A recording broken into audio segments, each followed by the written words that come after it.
Boa tarde a todos, meu nome é Lucas, sou aluno de doutorado do professor Kleber Renato Mendonça e vou apresentar hoje para vocês parte do meu projeto de doutorado que trata da geração de diamante CVD, de geração de centro de hidrogênio vacância no diamante CVD através de microfabricação usando pulsos ultracurtos.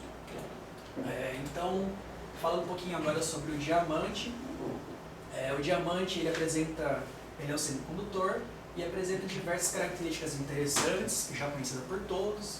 Ele apresenta alta dureza, baixo coeficiente de expansão térmica, uma larga janela de transparência, do UV até a região de micro-ondas. Mas no contexto de pesquisa, nós utilizamos agora diamantes sintéticos e no meu projeto nós estamos utilizando o diamante CVD. Esse tipo de diamante ele apresenta propriedades de ótica não linear interessantes, reportadas na literatura, como, por exemplo, a absorção de 2 e 3 fótons. Sendo assim, ele é um material bastante cobiçado para a nossa área de fotônica. Nós já temos trabalhos publicados no nosso grupo sobre a microfabricação nesse material, onde nós tratamos do efeito de incubação nos 3 comprimentos de onda aqui, que é o 1030, 515 e 343 nanômetros. Ao longo desse trabalho, nós identificamos a presença do centro de nitrogênio vacância durante a microfabricação. E o que seriam os centros NV? O centro de nitrogênio vacância, ele trata de um átomo de nitrogênio substitucional acoplado a uma região de vacância, que seria a ausência de um átomo de carbono na rede cristalina do diamante. E esse tipo de defeito ele pode apresentar 2 estados de carga diferentes, que é o NV0 e o NV-. Quando esse tipo de defeito ele é excitado em 532 nanômetros, resulta em algumas emissões, que é a 575 nanômetros no caso do NV0 e 637 nanômetros no caso do NV-. E esse tipo de defeito ele é bastante interessante do ponto de vista de aplicações, e possíveis aplicações, em fotônica quântica, como por exemplo, emissores quânticos de luz e qubits acessados oticamente. Na literatura já existem trabalhos sobre a geração de centros de nitrogênio vacância através de microfabricação, como é o exemplo que eu trago aqui desses autores, onde eles conseguiram fabricar centros de nitrogênio vacância em pontos específicos da rede. E eles comprovaram a geração desse tipo de defeito da comparação do espectro de fotoluminescência antes e após a microfabricação. A dinâmica da geração desse tipo de defeito, através do processo de microfabricação, se dá uma vez que ao longo do processamento do material com pulsos ultracurtos, você acaba gerando vacâncias ao longo da rede, e caso essas vacâncias encontrem uma impureza de nitrogênio, você acaba gerando novos centros de nitrogênio vacância. Dito isso, o objetivo do meu trabalho vai ser estudar essa dinâmica de geração de defeito através de pulsos ultracurtos e analisar qual que seria os parâmetros experimentais ideais para a formação de defeitos durante a microfabricação. Então, na parte experimental, nós estamos utilizando aqui um laser de 30 segundos, que é focalizado através de uma objetiva de microscópio de 40 vezes numa amostra, o qual focaliza na amostra que fica disposta em um estágio de translação motorizado tridimensional, controlado por computador.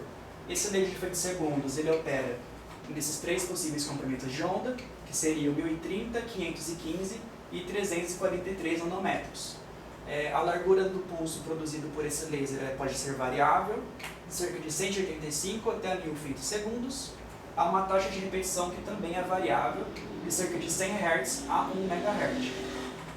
As amostras que nós estamos tratando aqui seriam uma amostra de diamante CVD, produzida pela empresa Element 6, nessa dimensão aqui de 2,5 por 2,5 por 0,3 milímetros, e apresenta impurezas de nitrogênio e bóron menor do que 1,005 ppm. E assim como reportado na literatura, apresenta um band gap de 5,47 electronvolts. Então, com isso, nós fabricamos 76 microestruturas ao longo da superfície desse material, onde nós mantivemos constante o número de pulsos utilizados para a fabricação dessas estruturas e variamos a fluência a partir do valor de fluência limiar de dano até cerca de 20 a 40% acima de uma provável região de grafitização. E isso foi repetido para desse intervalo de largura temporal de 185 a 1000 femtosegundos para os 3 comprimentos de onda do laser. Após a microfabricação, né, a amostra sofreu um tratamento térmico a 680 graus Celsius por cerca de 30 minutos e ela foi limpa com uma mistura de ácidos para remover impurezas remanescentes. E esse tratamento térmico ele é importante, uma vez que nós conseguimos movimentar as vacâncias produzidas pelo laser na rede, aumentando assim a probabilidade dessas vacâncias encontrarem com a impureza de nitrogênio e gerar novos centros NV. Fizemos aqui uma análise de microscopia confocal, onde a amostra foi excitada em 543 nanômetros e olhamos através de um filtro nessa janela de 620 a 700 nanômetros, onde identificamos aqui diversos pontos brilhantes na nossa amostra, tanto na área não microfabricada, tanto quanto na área microfabricada. Mas na área microfabricada nós observamos uma concentração maior desses pontos brilhantes, nos levando a crer então que nós fabricamos, conseguimos gerar com sucesso defeitos. Mas para nós termos certeza de que os defeitos que nós criamos são de fato NVs, nós utilizamos a técnica de ODMR, que analisa a mudança da intensidade da luminescência emitida pelos NV-, conforme a amostra é varrida num range de frequência de microondas específico. E isso é feito da seguinte maneira. Utilizando aqui um laser CW532, ele continuamente excita a amostra na região de interesse, e essa amostra ela tá localizada em cima de um estágio de translação, assim como aquele da microfabricação, mas ao contrário daquele setup, a amostra fica em cima de uma antena de microondas. Dessa forma a gente consegue varrer nesse range específico que nós estamos querendo. E a variação da intensidade ela pode ser capturada através desse conjunto de câmera e filtro. E o motivo da intensidade mudar conforme a gente varre nessa frequência de microondas é o fato de que quando nós estamos numa frequência fora de ressonância, e nós iremos observar aqui essa emissão do 637 do NV-. No entanto, quando nós estamos em ressonância, na frequência específica de 2.87 GHz, o intersystem crossing não radioativo irá prevalecer, diminuindo assim a intensidade da luz emitida pelo NV-.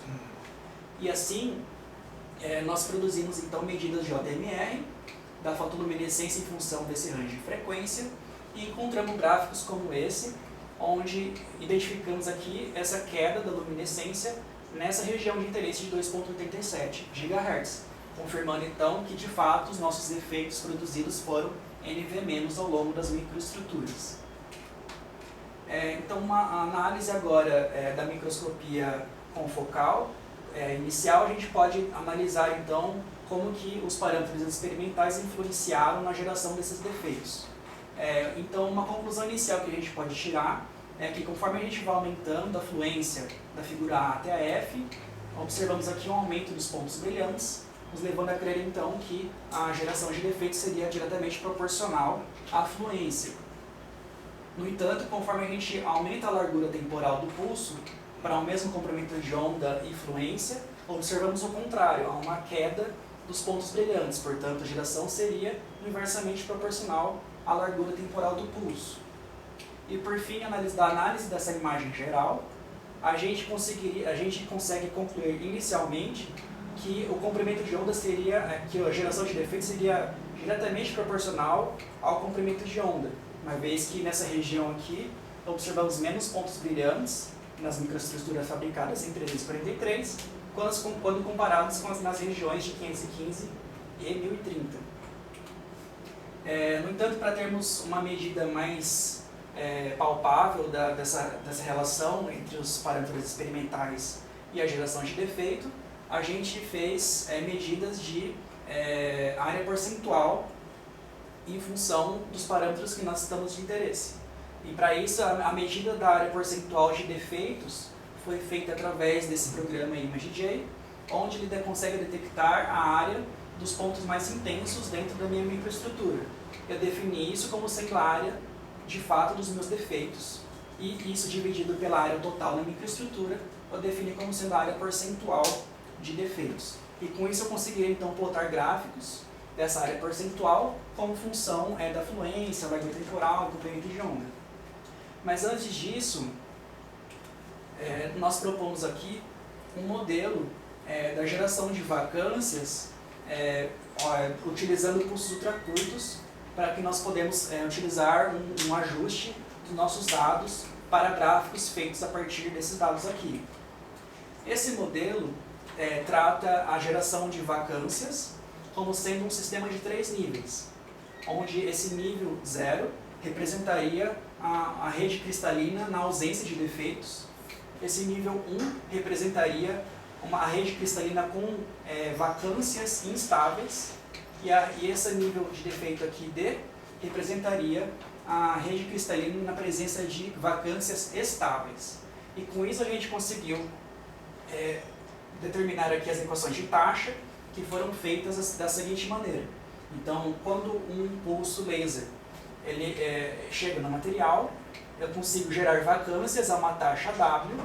Essas vacâncias, por N motivos, elas podem ser destruídas ao longo do tempo, retornando então as vacâncias do estado 1 para o estado 0 a uma taxa K, ou parte dessas vacâncias podem acabar ficando estáveis ao longo do tempo a uma taxa KD, populando o nível D.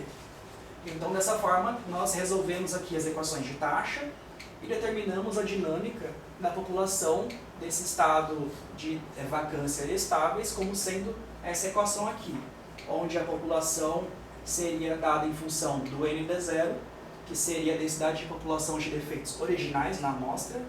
Ela é dada em função das taxas de relaxação aqui do nosso sistema, assim como a fluência do laser, a energia dos fótons envolvidos, a seção de choque, a largura temporal do pulso e o número de fótons envolvidos no processo não linear absortivo, que no caso seria a absorção de 2, 3 e 5 fótons no nosso caso. E essa equação aqui pode ser resumida como simplesmente 1A mais B vezes 1 menos exponencial de menos C vezes F elevado a N. Certo? E com isso a gente então fez o gráfico da área percentual em função da fluência do laser para as microestruturas em 1030 nanômetros. Nesse caso, como nós estamos utilizando esse comprimento de onda, o processo não linear absortivo seria a absorção de 5 fótons, portanto N igual a 5 nesse caso. Então, substituindo N igual a 5 nessa equação, nós plotamos aqui as curvas para 4 larguras temporais, que seriam 216, 500, 700 e 1000 femtosegundos. Para termos um efeito de comparação e conseguimos comparar de fato essas curvas entre si, eu normalizei essa curva em função do A, que seria o número de defeitos originais na amostra, e dessa forma nós concluímos o seguinte, que conforme nós aumentamos a fluência, há um aumento da geração de defeito até um certo ponto, que seria a minha constante B, que no caso aqui foi aproximadamente igual a 3, e isso corrobora com aquilo que nós observamos anteriormente da microscopia confocal, e conforme a gente analisa um mesmo número de fluência, por exemplo aqui nessa linha laranja, conforme nós formos aumentando a largura temporal, há uma queda aqui da geração de defeitos. Portanto, novamente, observamos o mesmo comportamento anterior, de que a geração de defeitos seria inversamente proporcional à largura temporal. E isso faz sentido, uma vez que aumentando o tempo de interação da luz com a matéria, você acaba dando prioridade a processos de modificação estrutural, como por exemplo a grafitização, ao invés da geração de vacâncias. Então, esse mesmo gráfico ele foi refeito para as microestruturas feitas em 515 nanômetros, nesse caso N igual a 3, novamente normalizando para A igual a 0, chegamos aqui no mesmo valor de B igual a 3. Novamente o mesmo comportamento de aumentando a fluência. Chegamos aqui a um aumento do número de defeitos, que chega até esse valor constante igual a 3. Aumentando a largura temporal, há uma queda também do número de defeitos. E agora, para o 343, observamos aqui um gráfico que está um pouco caótico, que os ajustes ainda estão sendo melhorados, uma vez que os pontos estão muito próximos entre si e com barras de erros muito grandes, né? Mas, da mesma maneira dos gráficos anteriores, a gente consegue ainda identificar o mesmo comportamento de aumentando a fluência, você analisa um aumento do número de defeitos e aumentando a largura temporal, há uma queda do número de defeitos.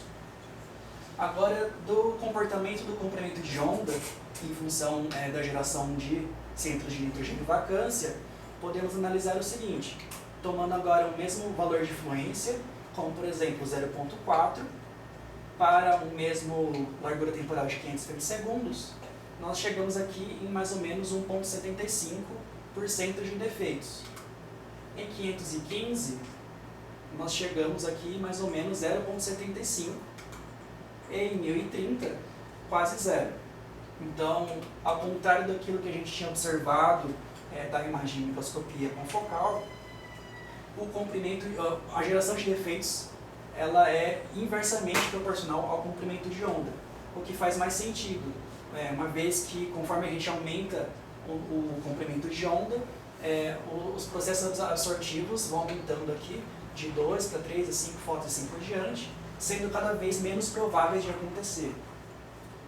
Então, concluindo, nós conseguimos estudar aqui a influência dos parâmetros experimentais na geração de centros de nitrogênio e vacância, um modelo de geração de vacâncias em função dos cursos ultracurtos foi feito, e da análise de gráficos de área percentual em função da fluência, a gente conseguiu determinar que a geração de defeitos seria diretamente proporcional à fluência e inversamente proporcional ao comprimento de onda e largura temporal. Como perspectivas, nós ainda queremos melhorar o gráfico feito das microestruturas utilizando o ultravioleta, e através do fitting daqueles gráficos, queremos determinar então, a partir desses valores das constantes, os parâmetros físicos que conseguimos determinar, e assim comparar com a literatura e verificar se o modelo está de acordo com o esperado. E é isso, pessoal. Obrigado.